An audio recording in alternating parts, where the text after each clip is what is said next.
My name's Amy. I have a husband called Jack and we've been together 12 years this year. A colleague of mine invited me to a carol service. I was just amazed, to be honest, that people actually believed in God. I took home a book from the carol service, and the final page said, knowing Jesus is like bursting the bubble of your life. When that bubble bursts, suddenly Jesus comes in and floods your life with love, joy and peacefulness. That next moment, I felt such an almighty presence around me. Once I burst that bubble, he was there and it was very obvious. I knew that I could never walk away. But I knew it was God and I didn't know where to go from there. That's when I started attending church regularly and meeting with a friend from church to learn more about the Bible and about Jesus. When I started watching the sermons online, I very much hid it from Jack because I knew that he would judge me for it. So our relationship at that point was quite rocky. I would say I was incredibly difficult to be around in that respect as well. When Amy started watching the sermons, I was very sceptical, and she'd go and hide away. One day he asked me what I was doing, so I told him and he was like, oh, that's a bit weird. I was just brushing it off, thinking it was a phase. He kind of brushed it off until I actually started going to church, and that's when he was a little bit more concerned. Amy started coming to church, made me feel left behind. So I was sort of like, what's so good about this? That you don't want to be around me? It was very important for me that Jack became a Christian, but I always made sure that I didn't push it on him. Ultimately, I was prepared to choose Jesus over him. That was quite a difficult thing for me to come to terms with.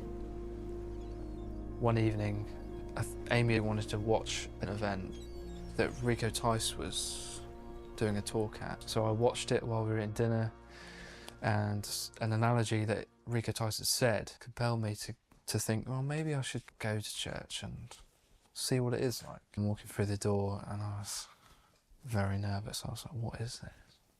What's going on? Everyone was really welcoming. There was something in the sermon that probably compelled me to come back the next week. Amy wasn't pushing me to go. She took that step back, and then what I didn't realise, it was me. Just kept going and going.